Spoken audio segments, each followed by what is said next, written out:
Hello students, मेरा नाम है अभिषेक वर्मा और स्वागत है आपका हमारे चैनल स्टडी क्लास पे।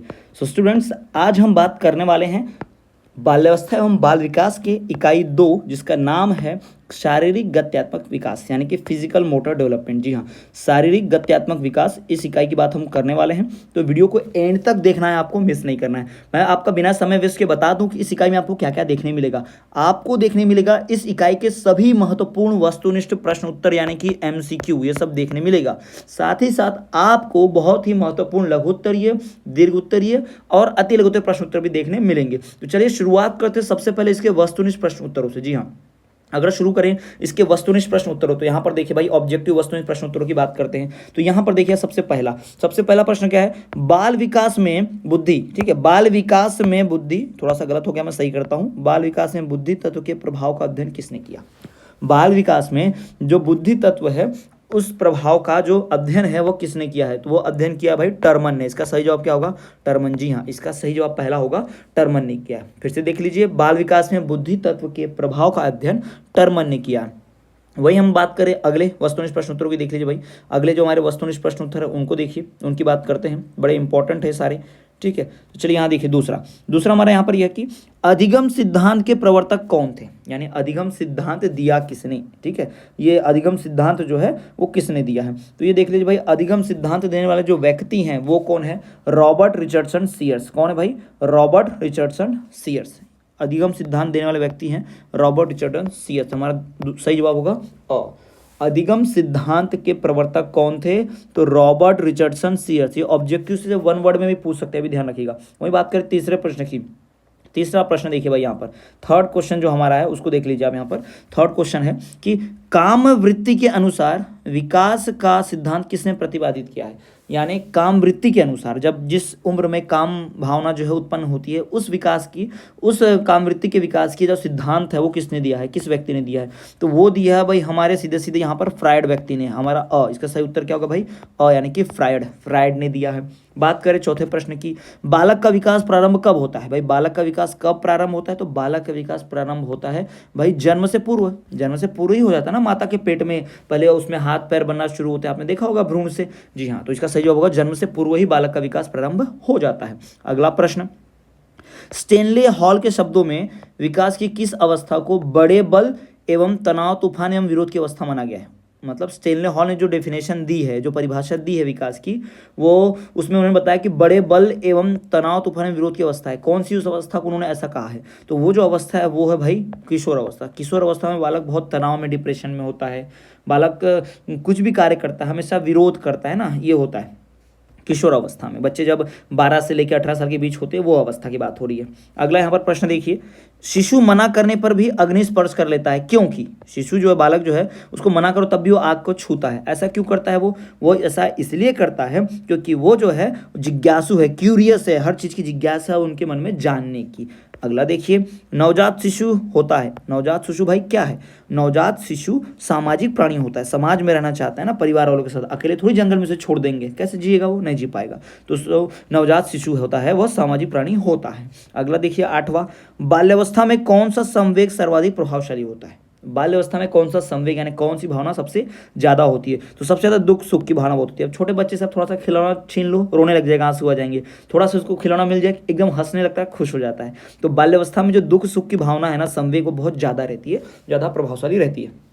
चलिए अब बढ़ते हैं हम रिक्त स्थानों की तरफ। अब हम बात करेंगे रिक्त स्थानों की। यहाँ पर देख लीजिए, आपके सामने महत्वपूर्ण रिक्त स्थान दिए हुए हैं। यहाँ पर पहला प्रश्न देखो, कोहल वर्ग का विकास सिद्धांत किससे संबंधित है भाई, तो ये संबंधित है नैतिक विकास है ना, नैतिक विकास किससे संबंधित है, नैतिक विकास से। कोलाहल वर्ग का ना, कोहल वर्ग, कोहाल नहीं, कोहल वर्ग का विकास सिद्धांत नैतिक विकास से संबंधित है।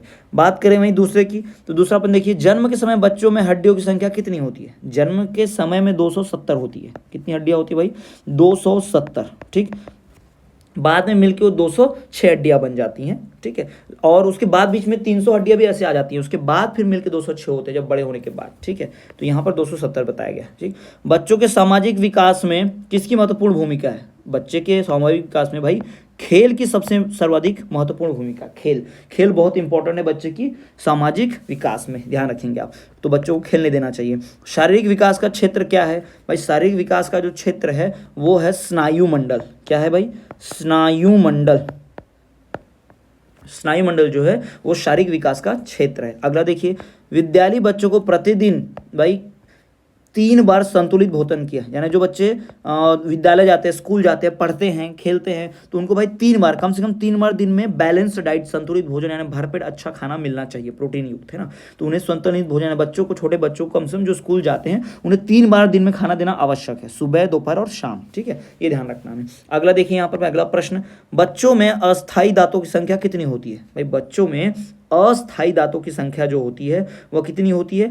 20। टोटल कितने दांत आते हैं उनके? 20 आते हैं ना, 32 थोड़ी आते हैं, 32 तो बड़े होने पर आते हैं। तो अस्थायी दांत जो होते हैं, जिन्हें हम दूध का दांत भी कहते हैं, वो जो दांत होते हैं बल्कों में, बच्चों में कितने होते हैं? 20 होते हैं, टोटल 20 दांत। ठीक है, अगला प्रश्न देखिए, किस ग्रंथि से वृद्धि हार्मोन उत्पादित होता है? वृद्धि यानी ग्रोथ वाला, किस हार्मोन से, किस हमारे ग्रंथि से यानी किस ऑर्गन से? तो वह पिट्यूटरी ग्लैंड। जी हाँ, पिट्यूटरी ग्लैंड जो है, पिट्यूटरी ऑर्गन जिसे कहते हैं, पिट्यूटरी ग्रंथि या फिर पिट्यूटरी ग्लैंड अंग्रेजी में कहा जाता है, उससे ना वृद्धि हार्मोन जो है उत्पादित निकलता है, उसी से हमारी ग्रोथ होती है। ठीक, तो ये तो हो गया भाई वस्तुनिष्ठ प्रश्नों की बात होगी। अब यहाँ पर आपको एक वाक्य वाले देख लीजिए, हमने खाली स्थान देखा, वस्तुनिष्ठ देखा, अब हम बात कर लेते हैं एक शब्द एक वाक्य में उत्तर देने की। तो यहाँ पर सबसे पहला देखिए यहाँ पर कि 2 वर्ष की आयु के बालक, 2 वर्ष की आयु के बालक का शब्द भंडार कितने शब्दों का हो जाता है? लगभग 100 शब्दों का। 2 वर्ष के बच्चे के पास लगभग 100 शब्द होते हैं जो बोल सकता है। दूसरा, शिशु क्रोध तथा प्रेम में अंतर कौन से माह में करने लगता है? बच्चा कब पहचानेगा कि प्रेम, कोई प्यार से बोल रहा है, कोई क्रोध गुस्से से बोल रहा है, कब पहचानने लगता है? तो बच्चा जो है वो अपने 6वें महीने से पहचानने लगता है कि हाँ, उसे क्रोध या फिर प्रेम से बोला जा रहा है। अगला, बालक भाषा के अंतर्गत सबसे पहले क्या सीखता है? भाषा के अंतर्गत बालक सबसे पहले संज्ञा सीखता है, नाउन। चौथा, जन्म से 5 वर्ष बाद सामान्य बालक की लंबाई कितनी होती है? जन्म से 5 साल तक जो बच्चा हो जाएगा, 5 साल का, उसकी हाइट कितनी होनी चाहिए? तो जन्म की अपेक्षा 2 गुना, यानी जो वो पैदा हुआ था तो जितनी उतनी हाइट थी उससे डबल हो जाना चाहिए 5 साल तक। ठीक, अगला देखिए, वयस्क मनुष्य में हड्डियों की संख्या कितनी होती है? सब जानते हैं 206 हड्डी, है ना। कितनी हड्डी होती है भाई? 206, एक वयस्क है बड़े आदमी में। बालक का शारीरिक विकास किस किस पर निर्भर करता है? बालक का शारीरिक विकास उत्तम स्वास्थ्य पर निर्भर करता है। किस पर है? उत्तम स्वास्थ्य पर। अगर उसकी स्वास्थ्य हेल्थ अच्छी है तो अच्छा सीखेगा। अगला, गत्यात्मक कौशल का संबंध किससे है? यानी मोटर डेवलपमेंट, है ना। गत्यात्मक कौशल का सिद्धांत किससे है? तो शारीरिक एवं मानसिक विकास से, शारीरिक और मानसिक विकास से ही गत्यात्मक सिद्धांत संबंधित है। अगला, कितने वर्ष की अवस्था तक हृदय का विकास तीव्र गति से होता है, यानी फास्ट, जल्दी होता है? कितने वर्ष की अवस्था तक हृदय का विकास, यानी जो हमारा हृदय है, हार्ट है, वो जल्दी जल्दी बड़ा होता है किस उम्र में? भाई 8 से 6 वर्ष तक। ठीक, 8 से 6 वर्ष तक की आयु में हमारा हृदय जो है बड़ा हो जाता है, बहुत तेज, 8 से 6 वर्ष की अवस्था तक। अगला 9वां देखिए, बचपन अवस्था में क्रियात्मक विकास किस प्रकार होता है? भाई सिर से पैर की ओर, पहले हमारी मुंडी यानी सर बड़ा होता है, फिर उसके नीचे के जो बॉडी पार्ट्स ऑर्गन है वो बड़े होते हैं ना, यानी ऊपर से नीचे की ओर ग्रोथ होता है। सर बड़ा, फिर हाथ बढ़ेंगे, फिर ये बढ़ेगा। सबसे पहले पैरों का विकास नहीं होगा, सबसे पहले सर का विकास, फेफड़ों का, हृदय का, फिर लेते हुए से नीचे। ठीक, तो ये तो हो गए सारे भाई वस्तुनिष्ठ प्रश्न उत्तर। अब हम बात करते हैं कुछ अन्य महत्वपूर्ण प्रश्न उत्तरों की। ये देख लीजिए, यहाँ पर सबसे महत्वपूर्ण प्रश्न आपको ये दिखाई देगा, प्रश्न क्रमांक 15 देखिए यहाँ पर, शारीरिक गत्यात्मक विकास की एक परिभाषा। भाई फिजिकल मोटर डेवलपमेंट इकाई का नाम है तो ऐसा प्रश्न तो पूछेगा ही पूछेगा। तो शारीरिक गत्यात्मक विकास की एक परिभाषा बताना है। तो देखिए, ये परिभाषा डॉक्टर वर्मा के अनुसार है।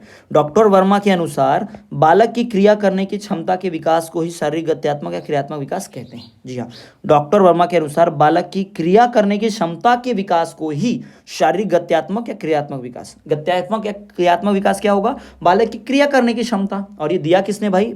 ये दिया है डॉक्टर वर्मा ने, उनका सिद्धांत है ये। ठीक है, उनकी परिभाषा है, ये ध्यान रखेंगे। ठीक, ये तो हो गया भाई हमारा प्रश्न, बहुत ही महत्वपूर्ण है। उसके बाद बात करें हम और कि भाई शैशव, अगला प्रश्न देखिए, शैशव अवस्था, बाल्यावस्था एवं किशोर अवस्था में गामक कौशलों का विकास किस प्रकार होता है, कैसे होता है?